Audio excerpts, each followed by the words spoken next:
Welcome. कैसे हैं आप सब? नमस्ते।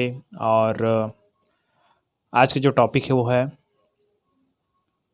बहुत ही इम्पोर्टेंट टॉपिक है, पाउली का अपवर्जन सिद्धांत, आपबॉउ का नियम और हुंड का नियम। इसके पिछले पार्ट में भी मैंने यही बताया था कि हम लोग यही पढ़ने वाले हैं, लेकिन इन तीनों को पढ़ने के लिए मैंने क्वांटम संख्या बताई थी आपको, है ना।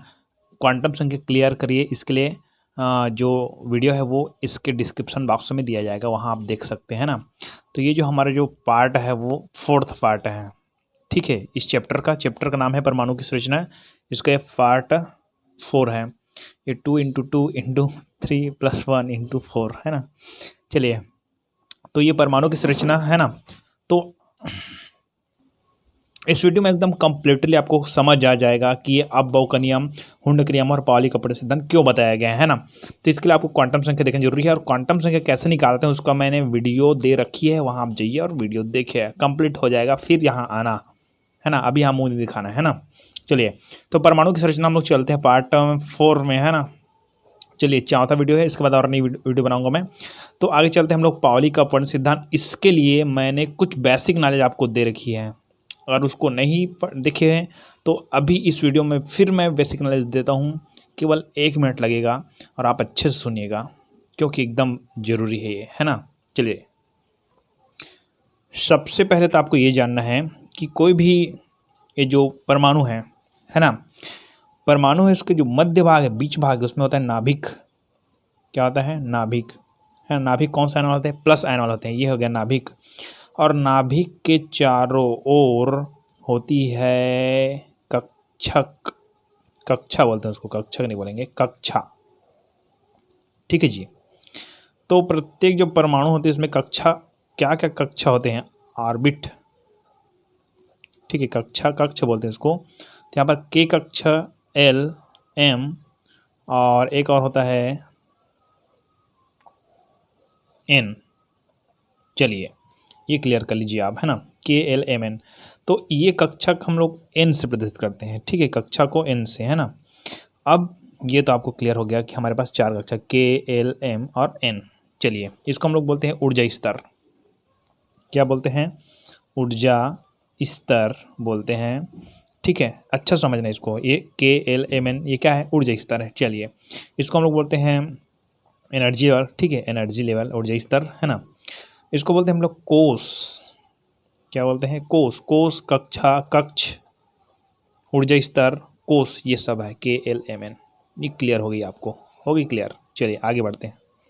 ये बेसिक नॉलेज दे रहा हूँ ना, इस बेसिक नॉलेज के आधार पर ही हम लोग आगे बढ़ेंगे। अब देखते हैं कि के कक्षक है, कक्षा है, एल कक्षा है, एम कक्षा है और एन कक्षा है। इसमें इलेक्ट्रॉनों की संख्या हम लोग जब निकालेंगे तो एन से निकालेंगे, ठीक है। इसका एक सूत्र होता है कि के कक्षा में कितने के कक्षा में कितने इलेक्ट्रॉन होते हैं, एल कक्षा में कितने इलेक्ट्रॉन होते हैं, एम कक्षा में कितने इलेक्ट्रॉन और एन में कितने। तो 2n स्क्वायर यहाँ से हम लोग निकालते हैं।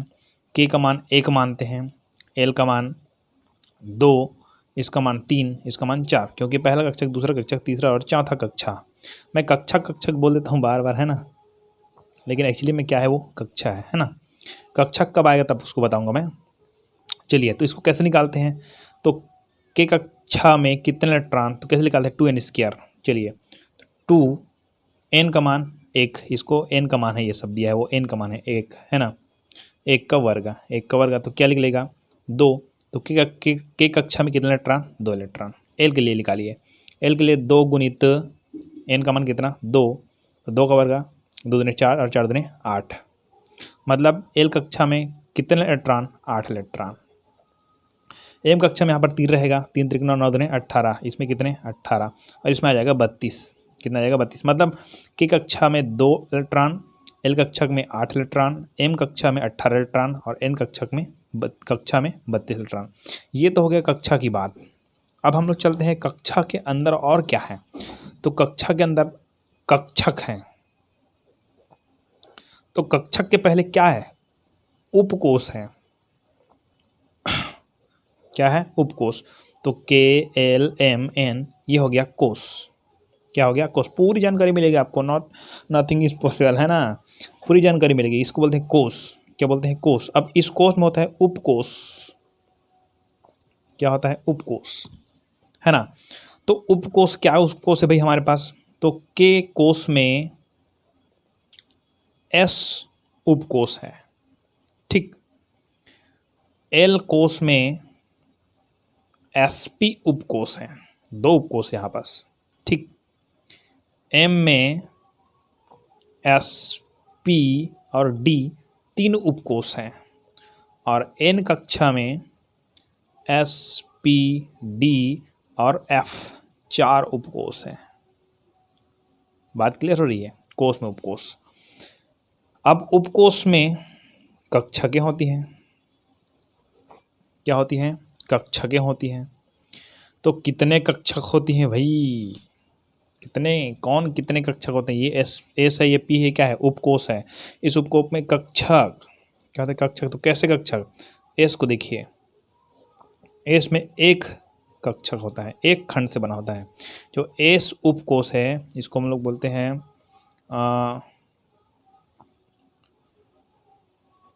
एस कक्षक ही बोलते, कक्षा इसको हम लोग उपकोष का ही बोलेंगे, एस उपकोष बोलेंगे। और इसके अंदर कितने कक्षक होते हैं, तो एक ही खंडों का बना होता है, इसलिए केवल एक कक्षक। कितने कक्षक, एक कक्षक। तो इसको मैं बाहर में लिख देता हूँ यहाँ पास कि एस ऑर्बिटल में कितने, एक कक्षक होते हैं। चलिए पी में चलते हैं। तो पी में कितने खंड से बना होता है भाई, पी है वो तीन खंड से बना होता है, ठीक। तो पी में कितने, पी में तीन, ठीक। डी में चलते हैं। तो डी में 1 2 3 4 5, 1 2 3 4 5। तो इसमें डी में 5 कक्षक होते हैं, मतलब 5 खंड से बना होता है। और एफ है, जो एफ है, जो एफ के हैं वो 7 खंड से बनाता है, 3 4 5 6, 3 3 6 1 7, ठीक। तो 7 खंड से बना होता है, ये भी बात क्लियर हो गई। इसमें आप स्किप करके मत देखिए, इसको बार बार रिपीट करके देखिए, है ना, ये सब मैं बता रहा हूँ उसको। तो कक्षक, अब एस उपकोष में, पी उपकोष में और डी उपकोष में और एफ उपकोष में कितने कितने इलेक्ट्रॉन होते हैं, ये कक्षा के बारे में बात किए हैं। तो 2 इलेक्ट्रॉन 8 और 18 32, ये हो गया बोरबरी के नियम के अनुसार। अब हम लोग कक्षक में जा रहे हैं। तो कक्षक में एस उपकोष है, उसके जो कक्षक है उसमें कितने इलेक्ट्रॉन, तो इसमें एक खंड में 2 इलेक्ट्रॉन डाल सकते हैं आप लोग। इसको बोलते हैं वामावर्ता, इसको बोलते हैं दक्षिणावर्ता। ये क्वांटम संख्या में जाइए तब आपको क्लियर होगा। कौन सा क्वांटम संख्या, चक्रण क्वांटम संख्या में, ठीक है। इसका वीडियो डिस्क्रिप्शन बॉक्स में दिया गया है, ले लीजिए। चलिए अब इसमें कितना, 1 2 3 और ये 4, ये 5 और 6। तो पी में कितने, 6।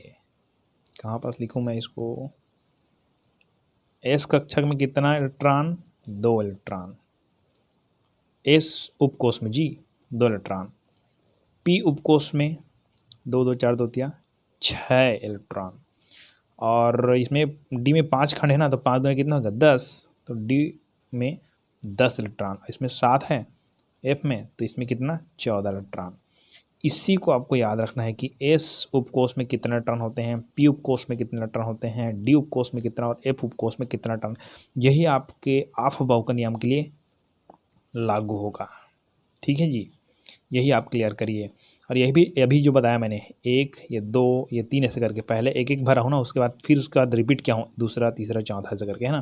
तो ये आपका हुंड के नियम के लिए लागू होगा, ठीक है।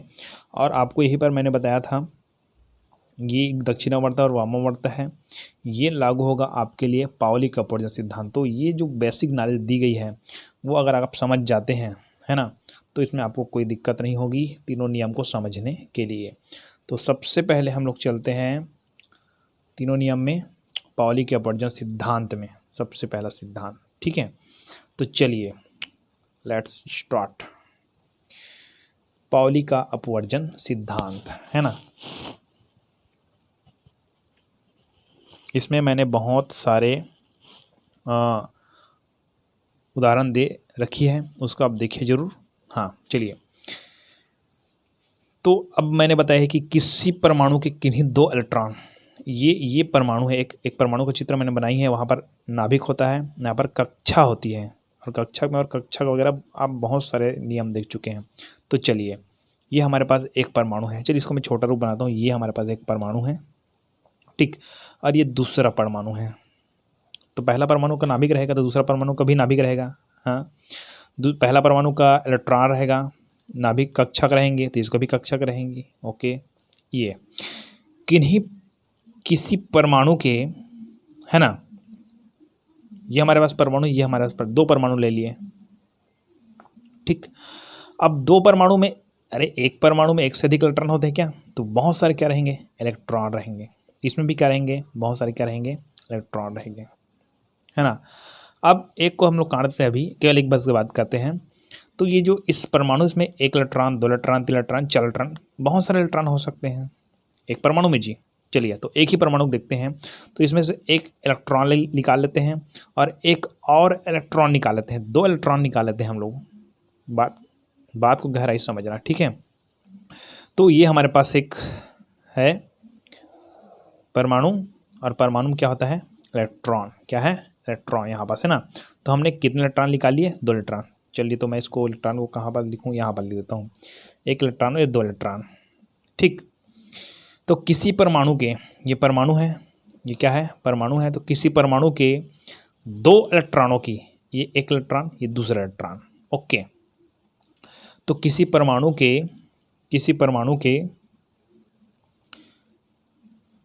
किन्हीं दो इलेक्ट्रॉनों की चारों क्वांटम संख्याएं समान नहीं होती है, चारों क्वांटम संख्याएं समान नहीं होती है। क्या समझ रहे हो आप? इसके लिए आपको एकदम कंप्लीटली क्वांटम संख्या देखना जरूरी है। तो देखिए, हमारे पास चार क्वांटम संख्या होती हैं। कितनी क्वांटम संख्या होती हैं? चार। हमारे पास चार क्वांटम संख्या होती है। एक तो होती है मुख्य क्वांटम संख्या, दूसरा दिगंशी क्वांटम संख्या, और तीसरा होता है चुंबकीय क्वांटम संख्या, और चौथा होता है चक्रण क्वांटम संख्या। इसको हम लोग n से प्रदर्शित करते हैं, इसको l से, इसको m से, और इसको हम लोग पढ़ते हैं s से। मुख्य क्वांटम संख्या और द्विगंशी क्वांटम संख्या और चुंबकीय क्वांटम संख्या और चक्रण क्वांटम संख्या। चलिए, अब आपको बता देता हूँ कि पाउली का अपवर्तन सिद्धांत में क्या बताया मैंने अभी, कि किसी परमाणु के किन्हीं दो इलेक्ट्रॉन के, ये पहला इलेक्ट्रॉन, ये दूसरा इलेक्ट्रॉन, किन्हीं दो इलेक्ट्रॉन के चारों क्वांटम संख्या समान नहीं होता है। ये पहला इलेक्ट्रॉन है। तो आपको एक चीज़ और बता देता हूँ कि हम लोग जब एस क्वांटम संख्या मतलब चक्रण क्वांटम संख्या पहले, चक्रण क्वांटम संख्या क्या करता है, वो ये नाभिक है और नाभिक के चारों ओर क्या होता है, इलेक्ट्रॉन होता है। क्या होता है? इलेक्ट्रॉन। तो इलेक्ट्रॉन से घूमता है, हम लोग जानते हैं नाभिक के चारों इलेक्ट्रॉन क्या होता है, घूमता है, लेकिन अपने अक्ष पर और घूमता है। वो अपने अक्ष मतलब वही बस खड़ा रहेगा, वो और घूमता है। तो दो प्रकार से घूर्णन होती है, एक तो होता है वामावर्ता, अगर ऐसे घूमती है तो, और इधर से ऐसे घूमती है तो उसको बोलते हैं दक्षिणावर्ता। तो इसी घूमने की प्रक्रिया, अपने अक्ष पर घूमने की प्रक्रिया, उसका प्रदर्शन कौन करता है? चक्रण क्वांटम संख्या। ठीक, यदि वो इधर घूमती है, वामावर्त घूमती है, तो उसको हम लोग प्रदर्शित करते हैं किससे? 1/2 प्लस 1/2 से, है ना। और यदि वो दक्षिणावर्त घूमती है ऐसे, ठीक, दक्षिणावर्त घूमती है, तो उसके लिए हम लोग यूज़ करते हैं -1/2, इसका मान है वो। अब यही पर यूज़ होगा, याद रखिएगा, है ना, कि पाउली का अपवर्तन सिद्धांत में क्या बोला जा रहा है कि किसी परमाणु के किन्हीं दो इलेक्ट्रॉनों के, ये दो इलेक्ट्रॉन, इस दोनों इलेक्ट्रॉनों के चारों क्वांटम संख्या समान नहीं हो सकते हैं। तो ये N-L-M-S चार क्वांटम संख्या इधर लिख देता हूँ मैं, और N-L-M-S चार क्वांटम संख्या इधर लिख देता हूँ मैं। बढ़िया। चलिए, अब हम लोग देखते हैं इसके, ये पहला K कक्षक, L कक्षक, M कक्षा, ऐसा होता ना, इसमें भी K-L-M-N होगा। तो N का मान निकालेंगे, मुख्य क्वांटम संख्या का मान मान जाए 1 है। कितना है? 1 है। तो आप जानते हैं कि द्विगंशी क्वांटम संख्या किस पर निर्भर करती है? मुख्य क्वांटम संख्या पर निर्भर करती है। द्विगंशी क्वांटम संख्या है वो किस पर भाई? मुख्य क्वांटम संख्या पर निर्भर करती है। ठीक है। और इसका मान हम लोग कैसे निकालते हैं भाई, द्विघाषी क्वांटम संख्या का मान हम लोग कैसे निकालते हैं, इसका मान निकालते हैं हम लोग एल का मान निकालते हैं हम लोग n-1 से, n-1 से। एन का मान अगर 1 है तो 1 माइनस करेंगे तो कितना हो जाएगा 0। तो उस स्थिति में एन का मान अगर एल है तो उस स्थिति में एल का मान क्या हो जाएगा, ये 1 है ना, 1 एन है तो एल का मान क्या हो जाएगा 0 हो जाएगा, क्या हो जाएगा 0, आप जानते हैं। ठीक है, एल का मान 0 हो जाएगा। और एम का मान है, किसका मान है, एम का मान है वह एल के मान पर निर्भर करता है, ये भी याद रखें। इसलिए मैं बोलता हूँ कि चुंबकीय क्वांटम संख्या आप अच्छा से देखना, या द्विघाषी क्वांटम संख्या, जो क्वांटम संख्या के जितने भी अभी मैंने वीडियो बनाई पहले उसको देखिएगा, है ना। तो एम है किस पर निर्भर करता है, एल पर निर्भर करती है। ठीक है, जो एम एल के मान के लिए ना, एल के मान के लिए एम का मान, ठीक है, माइनस एल से लेकर प्लस एल तक हो सकती है, ये भी याद रखना आप। ठीक है ना। तो इस स्थिति में देखिए कि यदि हम लोग मान लेते हैं एल, एन का मान 1 मान देते हैं और एल का मान 0 है और मान लो जाए एम का मान 0 है, ठीक, यहाँ तक अब रुकिए। तो उसी तरह से दूसरे टर्न में जाएंगे तो एन का मान 1 रहेगा, एल का मान 0 रहेगा, एम का मान 0 रहेगा, इसको समझाने के लिए बता रहा हूँ। ठीक है, अब देखिए पहला दूसरा तीसरा, पहला दूसरा तीसरा, ये एक इसको, अच्छा एक लिखने में मेरी दिक्कत हो जाती है, लिख देता हूँ ये एक समान है कि दो तरफ दिख रहा है, ऐसा मत बोल देना, है ना, कुसुम लता बोलती फिर, है ना। चलिए, तो 1 और 1 समान है, 0 और 0 समान है, 0 तो तीनों क्वांटम संख्या समान है भैया। लेकिन ये वाला इलेक्ट्रॉन अपने अक्ष पर या तो वामावर्त घूमता होगा या तो दक्षिणावर्त घूमता होगा, है कि नहीं, ये भी ये वामावर्त घूमता होगा या तो दक्षिणावर्त घूमता होगा। मान लो जाइए वामावर्त घूमता है तो उसका मान क्या हो जाएगा, ये हो जाएगा +1/2 हो जाएगा।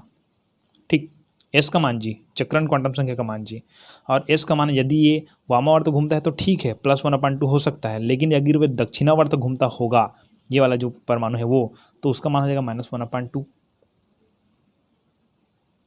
अब समझ आइए आपको। तो 1/2 ऐसा मत सोचना, यहाँ पर प्लस है, इसमें क्या है माइनस। तो तीनों क्वांटम संख्या समान हो सकती है लेकिन चौथा क्वांटम संख्या समान नहीं हो सकती। भाई ये समझ गए तो यही क्लियर हो गया आपका, क्या पाउली कपड़े सिद्धांत की किन्हीं परमाणु के किन्हीं दो इलेक्ट्रॉन के चारों क्वांटम संख्या समान नहीं हो सकती है। बस ये आपका है पाउली का अपवर्जन सिद्धांत। चलिए तो आगे चलते हैं हम लोग अफबाउ के नियम में। ठीक है, अफबाउस प्रिंसिपल। सो अफबाउ के प्रिंसिपल के लिए आपको कुछ बेसिक नॉलेज की ज़रूरत है, जो कि मैं बताता हूँ, एक बार और बता चुका हूँ मैं पिछले वीडियो में, देखना कि सबसे पहले कोई भी हमारे पास परमाणु, इसमें परमाणु में सबसे बीच में होता है नाभिक, उसके चारों ओर होता है इलेक्ट्रॉन। तो इलेक्ट्रॉन किस में होता है, कक्षा में होता है। तो एकदम हर चीज़ को क्लियर करते जा रहा हूँ मैं। पहले इसको बोलते हैं कक्षा, क्या बोलते हैं, कक्षा, ये चारों ओर है उसको, है ना। और कक्षा में होते हैं इलेक्ट्रॉन। ये तो हम लोग नॉर्मल पढ़ चुके हैं बहुत पहले, है ना, बहुत पहले पढ़ चुके हैं। चलिए ठीक, लेकिन अब हर चीज़ को क्लियर करते जाना है। चलिए कि इस चारों ओर होता है कक्षा, और कक्षा को हम बोलते हैं ऊर्जा स्तर। क्या बोलते हैं, ऊर्जा स्तर, एनर्जी लेवल, है ना। मुख्य ऊर्जा स्तर, इसी को कहते हैं हम लोग मुख्य ऊर्जा स्तर, कक्षा को, ये सब तरफ कक्षा। और इसको बोलते हैं कोश। क्या बोलते हैं, कोश। अब देखिए कोश, कक्षा, ऊर्जा स्तर, मुख्य ऊर्जा सब सेम है। चलिए अब इस कोश के अंदर होता है उपकोश, सबसेल, उपकोश, ठीक है, जिसको हम लोग बोलते हैं, है ना, सबसेल बोलते हैं। ठीक है, अब ये हो गया कोश के अंदर उपकोश। अब उपकोश के अंदर क्या होता है ना, उपकोश को हम लोग बोलते हैं ऑर्बिट। क्या बोलते हैं, ऑर्बिट, है ना। और उपकोश के अंदर होता है कक्षक। क्या होता है, कक्षक। चलिए हर चीज क्लियर करते जाइए। अब कोश कितने होते बता दिया था मैंने। सबसे पहले KLMN, यहाँ पर इसको और बढ़ाते जाएंगे तो कोश है अपने पास, K कोश, L कोश, M कोश, N कोश। ठीक है, अब K कोश में कितने उपकोश होते हैं, तो K कोश में एक S उपकोश होते हैं, L में SP उपकोश होते हैं, M में SPD उपकोश होते हैं, और N में SPDF उपकोष होते हैं। चलिए, तो आपको एक क्लियर हो गया कि S है, P है, D है और F है, ये सब क्या है? उपकोष है। क्या है? उपकोष है ना। तो S उपकोष में, है ना, कौन से कक्षक होते हैं? P उपकोष में कौन से कक्षक, D उपकोष में कौन से कक्षक और F उपकोष में कौन से कक्षक? तो F उपकोष में S कक्षक होता है, ये क्लियर कर लीजिए। P उपकोष में P कक्षक, D उपकोष में D कक्षक, F उपकोष में S कक्षक। ये तो क्लियर हो गया, है ना। अब आपको और बता दूं कि हमारे पास S उपकोष है। अब कक्षक को छोड़ो, इसको भूल जाइए अब, है ना। इसको कक्षक कहते हैं, ओके, ये तो क्लियर हो गया। लेकिन आपको बता देता हूं कि S उपकोष में कितने डब्बा होते हैं? एक डब्बा होता है। P उपकोष में 3 डब्बा होता है। D उपकोष में 5 डब्बा होता है, इसमें 3, और F उपकोष में 7 डब्बा होता है। 3 3 6 7। चलिए ठीक। अब ये क्या है भाई? कोष उपकोष एकदम क्लियर करते आ रहा हूं मैं, है ना। अब ये उपकोष में S कक्षक, तो S कक्षक कहते हैं, वो हम लोग आगे पढ़ेंगे, ठीक है। P कक्षक, D कक्षक, F कक्षक, कक्षा नहीं बोल रहा हूँ, है ना। अब S में कितने कक्षक होते हैं? तो S उपकोष में S कक्षक होते हैं, ये बात अलग है। S कक्षक होते हैं, ये बात अलग है। अब इसका इस तरफ को देखें कि S उपकोष में कितने कक्षक होते हैं? तो 1 कक्षक होते हैं, ठीक। P उपकोष में कितने कक्षक होते हैं? P उपकोष में P कक्षक होते हैं, हम लोग जानते हैं, लेकिन P उपकोष में कितने कक्षक होते हैं? तो 3 डब्बे मतलब 3 कक्षक होते हैं। D उपकोष में 5 डब्बे मतलब 5 कक्षक होते हैं। F उपकोष में 7 डब्बा है मतलब 7 कक्षक होते हैं, ठीक। और एक चीज और क्लियर कर देता हूं कि एक कक्षक में 2 इलेक्ट्रॉन हो सकते हैं, ठीक है, इसमें ऐसे। और ये ऐसा लिख रहा हूँ, इसका मतलब होता है ये वामावर्तक है और ये दक्षिणावर्तक के लिए होता है ना। ये सब नियम मैंने क्वांटम संख्या में समझा रखी है। आप क्वांटम संख्या वाले क्वेश्चन में जाकर देख सकते हैं, है ना। क्वांटम संख्या का लिंक है, इसमें दिया गया है, तो यहाँ पर जाकर देख सकते हैं। अब ये सब क्लियर अगर हो जाता है आपको, तभी हम लोग चलते हैं अबो के नियम में। चलिए, तो अबो का नियम क्या बोलता है कि इलेक्ट्रॉन सर्वप्रथम निम्न ऊर्जा वाले कक्ष में भरे जाते हैं, ठीक है। ये कक्षक के बारे में बात कर रहे हैं। निम्न ऊर्जा वाले कक्ष में भरे जाते हैं, फिर उच्च ऊर्जा वाले कक्ष में प्रविष्ट होते हैं। तो आपको ये समझना है कि निम्न ऊर्जा कक्ष क्या है, उच्च ऊर्जा कक्ष क्या है। चलिए, कक्ष के बारे में बात होगी। कक्ष मतलब कक्षा ना, ये ओके। अब कक्षा के बाद मैं कक्षक के बारे में बात करता हूँ। अब कक्षा को छोड़िए, कक्षक हम लोग पढ़े ना अभी यहाँ पर। कक्षक उपकोष के बारे में भी बात करते हैं, उपकोष भी कह सकते हैं, कक्षक की बात कर सकते हैं, कक्षा के बारे में भी बात कर सकते हैं, उपकोष भी बोल सकते हैं, कक्षक के बारे में सब बोल सकते हैं। चलिए, तो जो नियम आपको लिखाया गया उसको सुनिए कि किसी परमाणु में इलेक्ट्रॉन कम ऊर्जा वाले कक्षक से, कक्षक के बारे में बात कर रहे हैं, है ना, से अधिक ऊर्जा वाले कक्षक की ओर बढ़ता है। कोई भी आप परिभाषा लिख सकते हैं, है ना। आपको ये बताना है कि निम्न ऊर्जा कक्ष से उच्च ऊर्जा कक्ष की पृष्ठ होता है, निम्न ऊर्जा कक्षक से अधिक ऊर्जा वाले कक्षक की ओर बढ़ता है, या निम्न ऊर्जा वाले उपकोष से, ठीक है, अधिक ऊर्जा वाले उपकोष की ओर बढ़ता है। क्लियर होगी बात मेरी, है ना। चलिए, तो परिभाषा क्लियर हो गई आपको कि इलेक्ट्रॉन सर्वप्रथम निम्न ऊर्जा वाला कक्ष में भरे जाते हैं, फिर उच्च ऊर्जा वाले कक्ष में प्रविष्ट होते हैं। चलिए, तो अभी को इसी को हम लोग समझते हैं। 2 नियम समझाऊंगा, एक तो मैं N+L नियम से समझाऊंगा आपको, है ना, और आपको मैं अपने ही तरीक़ा से भी फिर समझाऊंगा।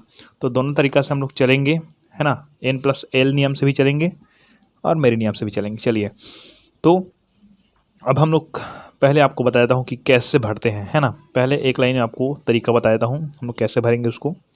चलिए, हमारे पास कक्षक बना देते हैं 1s 2s 3s 4s 5s 6s, ठीक है। इसमें 2p 3p 4p 5p 6p एक एक करता जाएगा। इसका 3d 4d 5d 6d, उसके बाद 4f 5f और 6f। अब ये हो गया कक्षक हमारे पास। उपकोष कह सकते हैं हमारे पास। एस कक्षक नहीं होता है जी, एस कक्षक, पी कक्षक, या एस उपकोष, पी उपकोष। ठीक, तो हम लोग देखेंगे उपकोष भी कह सकते हैं, है ना, कक्षक भी कह सकते हैं, सबका वर्णन किया जा सकता है ना। चलिए, तो अधिकतर मैं उपकोष का यूज़ करूँगा। तो हमने कहा है कि इलेक्ट्रॉन हमेशा कम ऊर्जा वाले कक्षक में अर्थात उपकोष में पहले भरते हैं। चलिए, है ना, तो हम पहले मैं भर के दिखा देता हूँ आपको नॉर्मल। ये हमारे पास पहला कक्षक है, इसमें इलेक्ट्रॉन भरते हैं। ठीक है, और इसके बाद, है ना, ये इलेक्ट्रॉन भर दिए, उसके बाद S1s वर्ग से 2s में जाता है, 2s से 2p में जाता है, 2p से 3s में जाता है, 3s से 3p में जाता है, 3p से 4s, 4s से 3d में जाता है, 3d के बाद 4p, 4p के बाद 5s, 5s के बाद 4d, 4d के बाद 5p, 5p से 6s, 6s से 4f, 4f से 5d, और 5d से 6p, और 6p से 5s, और 5f से 6d, और 6d से 6f। अब बताइए, ये मैंने फटाफट अपने हिसाब से भर दी, कोई दिक्कत हुई मुझे नहीं, यही चीज़ आप करोगे फटाफट, है ना। तो ये कैसा हो सकता है? अब मैंने बताया कि 1s में पहले भरा मैंने, उसके बाद किस में भरा, 2s में भरा इलेक्ट्रॉन को जी, उसके बाद 2p में भरा, ठीक है, 2p के बाद 3s में भरा, 3s के बाद 3p में भरा, ठीक है, 3p से 4s, तो 3p से हम लोग 3d में जाना चाहिए था, क्योंकि 3s 3p और 3d आता है ना, लेकिन मैंने 4s से पहले भरी। यही सबको आपको समझना है, यही आप का नियम से संबंधित है। ठीक है, इसको आप समझ गए तो क्लियर हो जाएगा आपका आप का नियम। इसके लिए हम लोग चलते हैं n+l का नियम, या n+1 बोल देता हूँ कई बार मैं, n+l का नियम है वो, है ना। अब इस नियम के अनुसार क्या होता है देखिए, चलिए, तो n+ नियम क्या होता है, इलेक्ट्रॉन पहले उस उपकोष में भरता है जिसका मान n+1 का मान, जिसका n+l है, ये n+l का मान कम हो। अब ये n+l का मान कम होगा, उसी में हम लोग पहले भरेंगे। ये आपको दिखा दिया, इलेक्ट्रॉन पहले उस उपकोष में भरता है जिसका n+l का मान कम हो, है ना। चलिए, अब n+l का मान कैसे निकालते हैं उसको देखिएगा, है ना। एकदम सिंपल है और बहुत ही सरल है। जैसे कि अब हम लोग 1s का निकालते हैं या 2s का निकालते हैं, 2s का निकालते हैं, 2s का हम लोग n+1 मान निकालते हैं, तो क्या निकलेगा देखिए, ये 2 लिखा है वो n का मान है, किसका मान है, n का मान है, और ये जो s है, ठीक है, ये क्वांटम संख्या पर निर्धारित होती है। कौन सी क्वांटम संख्या, द्विगंशी क्वांटम संख्या, द्विगंशी क्वांटम संख्या हम बोलते हैं एल से प्रदर्शित करते हैं, है ना। अब मैं आपको यहाँ पर और बता देता हूँ, एक बात एकदम क्लियर कर देता हूँ इस जगह, एकदम ज़रूरी है कि हमारे पास कितने प्रकार के कक्षक होते हैं उसको देखना, ठीक है। हमारे पास एस, पी, डी और एफ, ये कक्षक होते हैं। तो अब मैं क्या बताना चाह रहा हूँ उसको अच्छा समझ जाएंगे तो n+l का नियम भी समझ जाएंगे। तो हमारे पास ये l है, द्विगंशी क्वांटम संख्या ना, तो उसमें एस, पी, डी, एफ, है ना, ये हमारे पास कक्षकें होती हैं। तो अब n+n का मान चाहिए, तो हमको n का मान चाहिए और l का मान चाहिए, ठीक है। तो मैंने क्वांटम संख्या आपको पढ़ा रखी है, क्वांटम संख्या के डिस्क्रिप्शन यहाँ पर है, वहाँ पर देखेंगे हम लोग एस, पी, डी, एफ का मान कैसे निकालते हैं।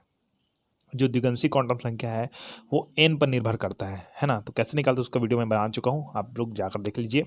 तो आपको बता दूं कि हमारे पास 4 कक्षक है, कक्षक को कक्षा होते हैं, कक्षक नहीं बोल रहा हूँ, कक्षा, है ना, उपकोष नहीं बोल रहा हूँ मैं, कोष बोल रहा हूँ, ठीक है।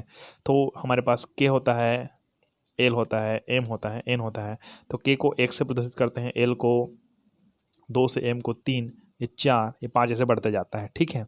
और यदि n का मान k कक्षक के लिए 1 हो, n का मान 2 हो, n का मान 3 हो, n का मान 4 हो, तो इस स्थिति में l का मान क्या होता है मैंने आपको बता रखी है, ठीक है। तो एस के लिए यूज़ करते हैं हम लोग 0 का। अगर एन का मान 1 है तो यहाँ पर एल का मान क्या हो जाएगा, एस कक्षक में 0 हो जाएगा। यदि एन का मान 2 है तो हो जाता है 1, एन का मान 3 है तो इसका नाम 2, और 4 है तो 3। क्लियर हो रही है। तो ये किसके लिए है, एस का मान, पी का मान, डी का मान और एफ का मान। अब क्लियर हो गई। तो आपको ये याद रखना है कि एस का मान 0, पी का मान 1, डी का मान 2 और एफ का मान 3। इसको याद करना है, तब n प्लस एल का मान ज्ञात होगा। चलिए, क्लियर हो गया आपको। चलिए, तो मैं पहला मान निकाल के दिखाता हूँ आपको 2s का n प्लस एल मान। ठीक है, 2 किससे प्रतिनिधित्व है, n से। ठीक है, और ये s किससे प्रतिनिधित्व करते हैं, l से। तो मैंने बताया था s का मान कहाँ कितना निकाला था, 0। तो n का मान 2 प्लस l का मान 0, तो हो जाएगा 2। हो गया 2। ठीक है, अब मैं 2s के बाद आता है 3s आता है। ठीक है, और 2s के बाद 2p और आता है। तो 2p का मान भी निकाल के रखता हूँ। 2p का मान क्या आता है, n का मान 2, n का मान कितना 2 प्लस p का मान, p का मान कहने कितना बताया है, p का मान मैंने बताया यहाँ पास 1। ठीक है, तो p का मान 1 बताया है तो क्या हो जाएगा, 2 धन 1, तो इतना हो जाएगा 3। तो 2p का मान n प्लस एल मान कितना हो जाएगा, 3 हो जाएगा। और 2s का n प्लस एल मान कितना हुआ, 2 हुआ। तो 2 बड़ा है कि 3 बड़ा है, 2। इसीलिए 2s में पहले इलेक्ट्रॉन भरेंगे, उसके बाद 2p में भरेंगे। ठीक है, जो मैंने यहाँ पर भर रखी है, 2s में पहले भरा है, उसके बाद 2p में भरा है। अब 2p और 3p में तुलना करते हैं। 2p का मान कितना निकला हमने पास, 3 निकला है। चल 3s का निकालते हैं। 3s का तो n का मान कितना, 3, तो n प्लस एल। ठीक है, तो n का मान 3 प्लस l का मान s का कितना मान, 0, यहाँ पर 0, तो क्या हो जाएगा 0, तो इसका मान है 3। क्या है, 3। अब ये सिचुएशन देखते हैं आपको, कि ये सिचुएशन आपको देखने को मिलेगा, तब क्या करना है अपने को, है ना, कि 3s का मान 3 निकला है और 2p का मान भी 3 निकला है। ठीक है, इस स्थिति को देखने के लिए मैं दूसरा नियम बताता हूं, है ना। देखिए, यहां पर बोला गया है, यदि n+1 का मान बराबर हो तो, n+1 का मान, यदि n+1 बोलता हूं उसको बार बार मैं, ये l है ना, n+l का मान बराबर हो तो इलेक्ट्रॉन पहले उस उपकोष में भरते हैं जिसका n का मान कम हो। तो अभी मैंने बताया था 2p का मान कैसे निकाले थे, n+l, n का मान कितना है 2 और p का मान कितना होता है 1, तो कुल मिला कितना हो गया 3। और 3s का कैसे निकाले थे, कि n का मान कितना है 3 प्लस l का मान कितना है, s का मान कितना है 0, तो कितना हो जाएगा 3, दोनों का 3 3 है। तो इस स्थिति में जिसमें उस उपकोष में पहले भरते हैं जिसमें n का मान कम हो, तो इसमें n का मान किसमें कम है, 2p में n का मान कम है, मतलब 2। ठीक है, तो ये 2 है, इसलिए हम लोग 2p में पहले भरेंगे, उसके बाद भरेंगे हम लोग 3s में। ठीक है, इसीलिए मैंने 2p में पहले भरी है, उसके बाद किस में भरी है, 3s में भरी है।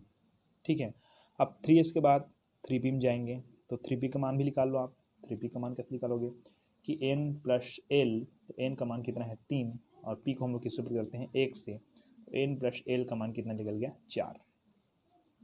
क्लियर हो गई आपको। इस तरह से ये बनते जाएगा, आगे आप बनाते जाओगे। ठीक है, ये हो गया अपना l+l नियम। इस नियम से भी आप लोग पढ़ सकते हैं, है ना। अब मैं आपको नॉर्मल सरल तरीका बता रहा हूँ अपने हिसाब से। देखिए, आपको क्या क्या देखना है, आपको ये देखना है, पहले तो आपको ये समझना है कि S, P, D और F, इन सबसे निम्न ऊर्जा वाले कक्षक कौन सा है। तो आपको बता दूं कि S सबसे निम्न ऊर्जा वाला, ये कोई नियम नहीं है ना, इसको मैंने समझने के लिए बना रखी है, कि S सबसे कम ऊर्जा वाले, P वक़्त, उसके बाद P में ज़्यादा, और उसके बाद उससे अधिक F में, उससे अधिक F में। ये बात क्लियर हो रही है आपको, कि सबसे ज़्यादा F में होगा, उसके बाद कम D में, उसके बाद P में, उसके बाद S में। तो यहाँ पर इलेक्ट्रॉन हमेशा निम्न ऊर्जा वाले कक्षा में पहले भरते हैं। तो निम्न ऊर्जा वाला कक्षा कौन है? एस। उससे अधिक कौन है? पी। उससे अधिक कौन है? डी। तो सबसे निम्न एस, उसके बाद उससे थोड़ा सा बड़ा पी। पी में इससे ज़्यादा ऊर्जा है, डी में पी से ज़्यादा ऊर्जा है और एफ में डी से ज़्यादा ऊर्जा है। ऐसे मान लेना अपने आप को, ठीक है। तो आपको ये क्लियर हो गया कि एस में पहले भरेंगे। हमने नियम में क्या बताया है कि इलेक्ट्रॉन हमेशा कम ऊर्जा वाले कक्षा में भरते हैं। तो ये आपके माइंड में एक चीज़ बच गया। मैं ऐसा कोई नियम नहीं पुस्तक में, है ना। आपके माइंड में एक चीज़ बच गया कि एस वाले में हम लोग पहले डालना है कक्षा, उसके बाद किस में डालना है? पी में। अगर एस और पी दिया गया है तो एस में पहले डालेंगे, पी पे डालेंगे। अगर पी और डी दिया गया है तो पी में पहले डालेंगे, उसका डी में डालेंगे। अगर डी और एफ दिया गया है तो डी में पहले इलेक्ट्रॉन डालेंगे, उसके बाद एफ में डालेंगे। ये आपके माइंड में एक चीज़ बता दीजिए। अब ये तो क्लियर हो गया, मैंने आपको बता रखी है कि एस वाले पहले डालना, उसके बाद पी में डालना। चल ठीक। अब कई बार 2 बार एस एस आ जाता है ऐसे ऐसे, क्योंकि 3s भी हो सकता है, 4s भी हो सकता है ना। तो इस जगह आपको एस ऑर्बिटल को नहीं देखना है, एस कक्षा को नहीं देखना है। मैंने अभी कक्षा को देखने को बोला ना। अब आपको क्या देखना है? सामने का अंक है उसको देखना है कि सामने में 3 है कि 4 है। सीधी बात, बच्चा ही बता देगा 3 छोटा है तो 3s में पहले डालो, 4s में बाद डालो। बात समझ आई? सरल है ना। तो n+n नियम से भी आप लोग बना सकते हो और इस नियम से। तो इसमें देखिए 1s और 2s में तुलना करेंगे तो s और s दोनों s है। यहाँ पर बताया था मैं, दोनों s हैं। तो आप लोग अंक को देखो, 1 और 2, 1 और 2, तो कौन छोटा है? s, इसलिए 1s में पहले डालेंगे। चलिए 2s और 2p में तुलना करते हैं। तो 2 और 2p में तुलना करते हैं तो 2 और 2 दोनों समान है क्या? लेकिन इस जगह आपको ऑर्बिटल को देख लेना है, एस और पी। तो मैंने क्या बताया था कि एस ऑर्बिटल छोटा होता है तो छोटा में पहले डालें, उसके बाद पी में डालेंगे। तो इसलिए 2s में पहले डालें, उसके बाद 2p में डाले हैं। 2p और 3s में तुलना करते हैं, ठीक है। तो यहाँ पर कन्फ्यूजन हो जाएगा बच्चे, एस और पी है, क्या है? एस और पी है। और मैंने क्या बोला है कि एस और पी में एस छोटा होता है, एस छोटा होता है तो छोटा वाला हम पहले डालेंगे, उसके बाद बड़ा वाला हम डालेंगे। चलिए, तो इस जगह एस और पी को नहीं देखा है, इस जगह आप लोगों को अंक देखना है। मैंने बताया था अंक को देखना है, ठीक है। तो इस जगह अंक देखेंगे तो 3 और 2, 3 और 2, तो उस जगह किस में डाल जाएगा भाई? 2 में डल जाएगा, ठीक है। 2 में, इसलिए 2 भी पहले डाला गया है। उसके बाद 3s में, 3s और 3p की तुलना करते हैं। तो 3p की तुलना करते हैं तो 3s और 3p, 3p और 3s और 3p, तो 3 और 3 दोनों तो बराबर है। तो किसको देखो? ऑर्बिटल को देखो, एस और पी। तो एस छोटा है बोला था मैंने, तो छोटा है इसलिए 3s में पहले डाला है, उसके बाद किस में डाला है? 3p में डाला है। चलिए 3p और 4s में तुलना करते हैं, 3p और 4s में। तो एस और पी, एस और पी, तो मैंने क्या बताया था? एस वाले में पहले डालेगा, इसके हिसाब से 4s में पहले डालेगा, ऐसे सोच रहे होंगे, ठीक है। लेकिन पी 3p भी इसलिए डालता है क्योंकि 4 और 3 की तुलना करते हैं। तो 3 छोटा है कि 4 छोटा है भाई? 3 छोटा है तो 3 छोटा है तो 3 छोटा है, उसमें फिर 3p में पहले डालो, उसके बाद 4s में डालो। चलिए 4s के बाद हम लोग 4s और 3d में तुलना करते हैं, ठीक है। तो 4s और 3d, तो 4s और 3d, तो इस जगह आप लोग देखें कि s कक्षक छोटा है कि d कक्षक छोटा है? तो s कक्षक छोटा है। अभी 4 और 3 को मत देखिए, ठीक है, s और d को। इसलिए हम लोग किस में डाल देंगे? 4s में डाल देंगे, उसके बाद 3d में डाल दिए। 3d और 4p में तुलना करेंगे, 3d और 4p में। तो 3 और 4 को देखें तो 3 छोटा है, सीधी बात, ठीक है। अब p कक्षक छोटा है हम लोग जानते हैं, लेकिन यहाँ पर 3 और 4 देखना है तो 3 और 4 में 3 छोटा है, इसलिए 3d में पहले डाला है, उसके बाद 4p, ऐसे ऐसे होते जाएगा। इस तरह से आप लोग का नियम क्लियर हो गया आपको। और दोनों नियम से आप लोग बनाए तो सबसे ज़्यादा क्लियर नियम कौन है? n+l नियम है, ठीक है। इसमें एकदम क्लियर हो जाती है हर चीज़, ठीक है। तो n+l का वैल्यू निकालना आपको आ जाना चाहिए, है ना, वही क्लियर हो जाएगा फिर, ठीक है। क्लियर होगी? चलिए फिर नेक्स्ट टाइम चलते हैं। तो आगे है आपका हुंड का नियम, है ना। तो हुंड के नियम के पहले आप जल्दी से बोर हो जाते हो तो कुछ सुनाता हूँ। ज़िंदगी है, बोर नहीं होना है, हंसते रहना है। चलिए, कि ज़िंदगी भी अजीब है, बस चलते जाना है, हर मोड़ में कुछ न कुछ सहते जाना है। ये वादी, ये तराने फिर ना आएंगे, इसलिए हर गम में भी तुम्हें हंसते जाना है। चलिए, तो हम लोग फिर चलते हैं हुंड का नियम में। हुंड का नियम क्या है? तो किसी परमाणु कक्षक में इलेक्ट्रॉनों का युग्मन तभी होता है जब समान ऊर्जा के रिक्त परमाणु कक्षक उपलब्ध ना हो। तो हमारे पास देखिए एस कक्षक, पी कक्षक, डी कक्षक और एफ कक्षक है, ठीक है। तो उपकोष के बारे में बात करें तो हमारे पास एस उपकोष, पी उपकोष, डी उपकोष, एस उपकोष। कक्ष के बारे में बात करें तो हमारे पास के कक्ष, एल कक्ष, एम कक्ष, एन कक्ष, इसको कोष कहते हैं, इसको उपकोष कहते हैं, इसको कक्षक कहते हैं। ठीक है, SPDF है ये ना, F, SPDF। चलिए, तो इतने सारे हमारे पास ये चीज़ है, ये इसको समझना है। इसको मैं समझा चुका हूँ। कोष कहाँ होता है, कोष को हम लोग कक्ष भी कहते हैं। ठीक है, और उपकोष है, उपकोष के अंदर होता है इसको कक्षक, ऑर्बिटल, सब सेल कहते हैं इसको। एस उपकोष में एस कक्षक, पी उपकोष में पी कक्षक, डी उपकोष में डी कक्षक, एफ उपकोष में एफ कक्षक। तो और एक चीज़ बताता हूँ कि उपकोष में कितने कक्षक होते हैं। उपकोष में एक ही कक्षक होते हैं। एस उपकोष में एक कक्षक होते हैं। पी उपकोष में 3 कक्षक होते हैं, 3 कक्षक, p x, x y, p y, p z, ऐसा। डी उपकोष में 5 कक्षक होते हैं, 1 2 3 4 5। इसी तरह एफ उपकोष में 7 उपकक्षक होते हैं, 7 कक्षक होते हैं। 3 6 7, 3 3 6 7 9 हो गया क्या रे, हाँ चलिए 7। तो ये आपको जानना है। ठीक है, तो एस उपकोष में 1 कक्षक, पी उपकोष में 3 कक्षक, डी उपकोष में 5 कक्षक, एफ उपकोष में 7 कक्षक। इसके आधार पर इलेक्ट्रॉन कितने कितने भरेंगे। इसमें 2 इलेक्ट्रॉन भरेंगे, इसमें 1 2 3 4 5 6 इलेक्ट्रॉन भरेंगे। इसमें 5 है क्या, तो 10 इलेक्ट्रॉन भरेंगे। इसमें 7 है तो 14 इलेक्ट्रॉन भरेंगे। मतलब एस कक्षक में, एस उपकोष में 2 इलेक्ट्रॉन, पी उपकोष में 6 इलेक्ट्रॉन, डी उपकोष में 10 इलेक्ट्रॉन और एफ उपकोष में 14 इलेक्ट्रॉन। इसी के आधार पर हम लोग इसका नियम भी पढ़ चुके हैं। किसका, अबोव का नियम, 1s वर्ग 2s वर्ग 2p6 3s वर्ग 3p6 है ना, 4s वर्ग 3d10 ऐसा।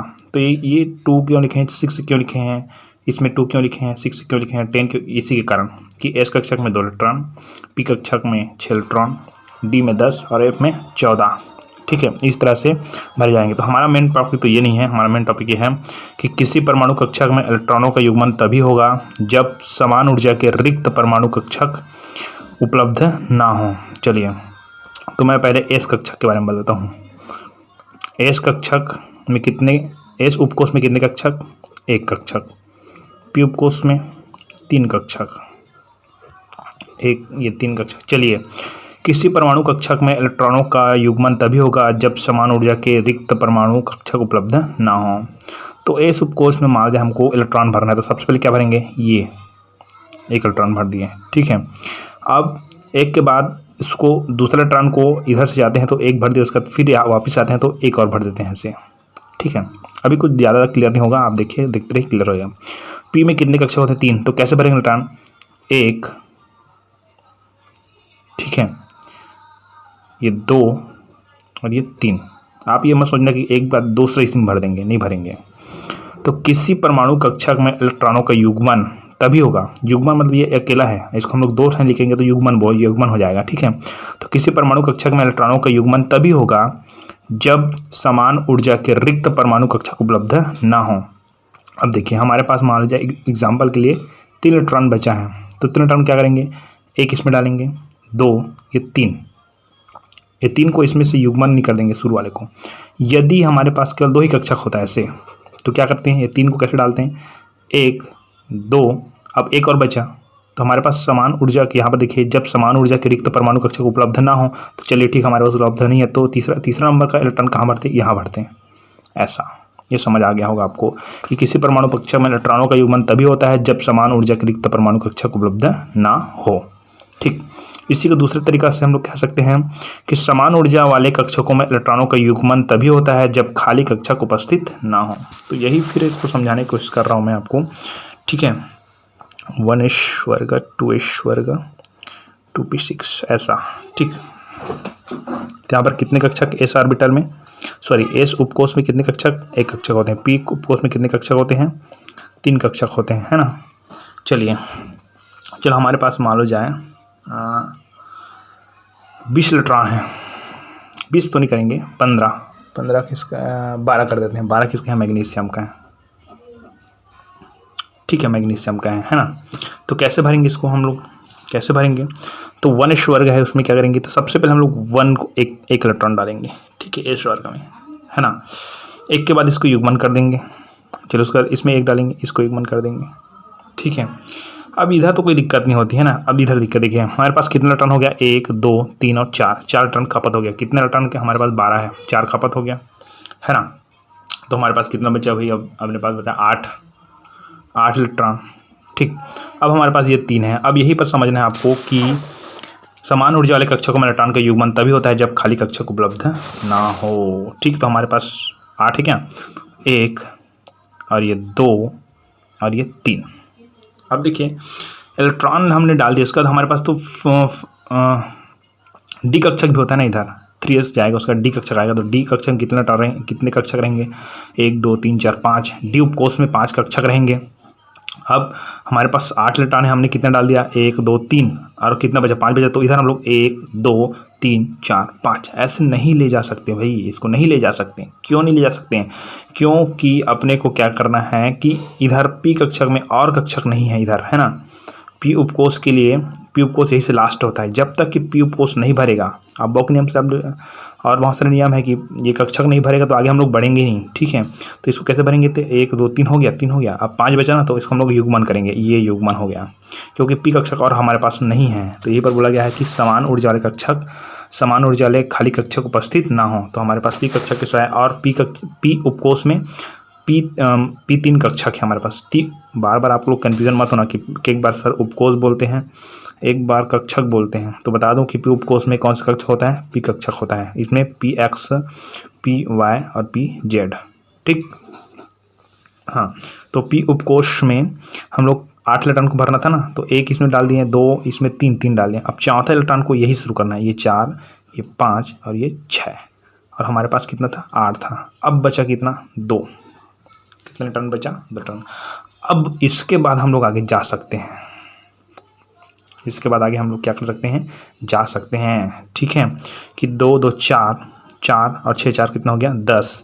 तो 10 इलेक्ट्रॉन हो गया, लेकिन हमारे पास कितना है, 12 है। तो 12 में कितना बचा, 2 बचा। तो हम लोग ये 2p6 के बाद हम लोग 3s वर्ग हम जाएंगे, ठीक है। 1s वर्ग, 2s वर्ग, 2p6 3s वर्ग। तो 3s वर्ग हम फिर जाएंगे तो क्या होगा, 3s में s रहेगा, ठीक है।